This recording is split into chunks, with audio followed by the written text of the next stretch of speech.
ఈరోజు అంటే మే 3వ తారీఖు, ప్రతి సంవత్సరం మే 3వ తారీఖు వరల్డ్ ప్రెస్ ఫ్రీడమ్ డేగా జరుపుకుంటాం. ఇదే రోజున రిపోర్టర్స్ వితౌట్ బార్డర్స్ వాళ్ళు పత్రికా స్వేచ్ఛ వరల్డ్ ప్రెస్ ఫ్రీడమ్ ఇండెక్స్ ఇస్తారు. అసలు వరల్డ్ ప్రెస్ ఫ్రీడమ్ ప్రపంచానికి నిజం చెప్పేది, నిజం కోసం నిలబడేది, హానెస్ట్గా రిపోర్ట్ చేసేది ప్రెస్ అన్నమాట. ఆ పత్రికలకి అంటే మీడియా కావచ్చు, ప్రింట్ మీడియా కావచ్చు, ఎలక్ట్రానిక్ మీడియా కావచ్చు, వాళ్ళకి ఎంత స్వేచ్ఛ ఏ దేశాల్లో ఉంది అనేది పెద్ద క్వశ్చన్. దీని మీదే ఈ రిపోర్ట్ వస్తుంది. 2024 సంవత్సరానికి కాను వరల్డ్ ప్రెస్ ఫ్రీడమ్ ఇండెక్స్ ఈరోజు రిలీజ్ అయింది. ఇండియా ర్యాంక్ 180 దేశాల్లో 159వ స్థానంలో ఉంది. పాకిస్తాన్ కంటే కూడా 7 స్థానాలు ఇండియా తక్కువే ఉంది ప్రెస్ ఫ్రీడమ్లో. పాకిస్తాన్ 152వ ర్యాంక్. వరల్డ్స్ లార్జెస్ట్ డెమోక్రసీలో ప్రెస్ ఫ్రీడమ్ అనేది ఒక క్రైసిస్లో ఉందని చెప్పి ఈ రిపోర్ట్ చెప్పింది. ప్రపంచంలో అతిపెద్ద ప్రజాస్వామ్యం భారతదేశం, కానీ ఇక్కడ పత్రికా స్వేచ్ఛ సరిగ్గా లేదు. అసలు ఈ ప్రెస్ ఫ్రీడమ్ ఇండెక్స్ ఎవరిస్తారు? Reporters without borders, reporters sands frontiers అని చెప్పి ఒక ఇంటర్నేషనల్ ఎన్జిఓ అన్నమాట. వీళ్ళు ప్రెస్ ఫ్రీడమ్ ఇండెక్స్ ప్రతి సంవత్సరం రిలీజ్ చేస్తారు. రిపోర్టర్స్ వితౌట్ బార్డర్స్ అనేది ఇంటర్నేషనల్ నాన్ ప్రాఫిట్ ఆర్గనైజేషన్. గత సంవత్సరం 2023లో భారత్ ర్యాంక్ 161. ఈ సంవత్సరం భారత్ ర్యాంక్ 159. ప్రెస్ ఫ్రీడమ్కి వ్యతిరేకంగా భారతదేశంలో చాలా డ్రెకోనియన్ లాస్, హార్ష్ లాస్ తీసుకొచ్చారని చెప్తున్నారు.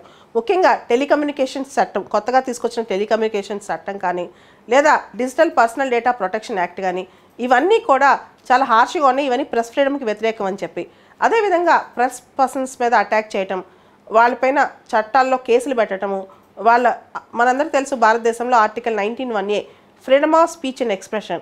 ఈ ఫ్రీడమ్ ఆఫ్ స్పీచ్ అండ్ ఎక్స్ప్రెషన్కి ప్రెస్ ఫ్రీడమ్ కూడా ఉంది. ఇండైరెక్ట్గా అమెరికా లాగా ప్రెస్ ఫ్రీడమ్ అనేది ఫండమెంటల్ రైట్స్లో రాయకపోయినా freedom of speech and expression is a fundamental right. Press freedom కూడా ఫండమెంటల్ రైట్ అనమాట. అయితే దాన్ని పక్కన పెట్టేసి ప్రెస్ వాళ్ళపైన చాలా అఘాయిత్యాలు భారతదేశంలో జరుగుతున్నాయి. అంతేకాదు ఆర్టికల్ 19 క్లాజ్ 2 రిస్ట్రిక్షన్స్ ఉన్నాయి. అంటే కొన్ని వ్యాఖ్యలు ఈవెన్ ప్రెస్లో కూడా చేయకూడదు. ఇవన్నీ కూడా చాలా వరకు ప్రెస్ ఫాలో అవుతున్నా సరే ప్రెస్ పైన అటాక్స్ జరుగుతాయి అన్నమాట. ముఖ్యంగా ప్రెస్ అనేది ఈ మధ్యకాలంలో భారతదేశంలో ప్రింట్ మీడియా కావచ్చు, ఎలక్ట్రానిక్ మీడియా కావచ్చు, పెద్ద పెద్ద కార్పొరేట్స్ చేతిలోకి, పొలిటికల్ లీడర్స్ చేతిలోకి వెళ్ళిపోయిందనమాట. ఇండిపెండెన్స్ ఆఫ్ ప్రెస్ అనేది భారతదేశంలో లేకుండా పోయింది. 4th ఎస్టేట్ అంటాం ప్రెస్ని, కానీ ఆ 4th ఎస్టేట్ కూడా చాలా మంది చేతిలోకి వెళ్ళిపోయిన తర్వాత కూడా పూర్తి స్థాయిలో దాని స్వతంత్రత కూడా కోల్పోయింది. రిపోర్టర్స్ వితౌట్ బార్డర్స్ వాళ్ళ యొక్క కథనం ప్రకారం కాశ్మీర్లో కూడా ప్రెస్ ఫ్రీడమ్ ఇబ్బంది పడుతుందని చెప్పి, అక్కడ కూడా ప్రెస్ ఫ్రీడమ్ చాలా వరీసంగా ఉందని చెప్పి చెప్తున్నారనమాట. ప్రపంచవ్యాప్తంగా చూసుకుంటే ఆసియా పసిఫిక్ దేశాల్లో ప్రెస్ ఫ్రీడమ్ అనేది చాలా వర్సన్ అవుతుంది రోజు రోజుకని చెప్పి కూడా ఈ రిపోర్ట్ చెప్తోంది. ఆసియా పసిఫిక్ ప్రాంతంలో 32 దేశాలు ఉంటే దాదాపు 26 దేశాల్లో ప్రెస్ ఫ్రీడమ్ అనేది చాలా వరకు ఈ సంవత్సరం ఇబ్బంది పడిందని కూడా చెప్తున్నారు ఈ రిపోర్ట్ ప్రకారం. ప్రెస్ ఫ్రీడమ్లో మిగతా ఇండెక్స్లో టాప్లో ఉన్నట్టే ప్రెస్ ఫ్రీడమ్ ఇండెక్స్లో కూడా, వరల్డ్ ప్రెస్ ఫ్రీడమ్ ఇండెక్స్లో కూడా స్కాండినేవియన్ దేశాలు టాప్లో ఉన్నాయి. మొదట నార్వే ఉంటే, రెండోది డెన్మార్క్, మూడోది స్వీడన్. ఈ 3 దేశాలు ప్రెస్ ఫ్రీడమ్లో చాలా బాగున్నాయి అన్నమాట, పర్ఫెక్ట్గా ఉన్నాయి. స్కాండినేవియన్ దేశాలు అంటే ప్రెస్ ఫ్రీడమ్కి టాప్ అని చెప్పుకోవచ్చు.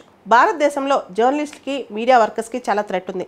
వాళ్ళపైన ఎప్పుడు ఎలాంటి అటాక్ జరుగుతాయో ఎవరికి తెలియదు. వాళ్ళ ప్రాణాలు కూడా చాలాసార్లు ముప్పు ఉందన్నమాట. ప్రెస్ ఫ్రీడమ్లో యునైటెడ్ కింగ్డమ్ 23వ స్థానంలో ఉంది, అమెరికా 55వ స్థానంలో ఉంది, చైనా 172వ స్థానంలో ఉంది, నార్త్ కొరియా చాలా వర్స్ట్ పర్ఫార్మెన్స్ అనమాట. కిమ్ చేతిలో ఉన్న నార్త్ కొరియా 177వ స్థానంలో ఉంది. మొత్తం 180 స్థానాల కన్నా 177వ స్థానంలో నార్త్ కొరియా ఉంది.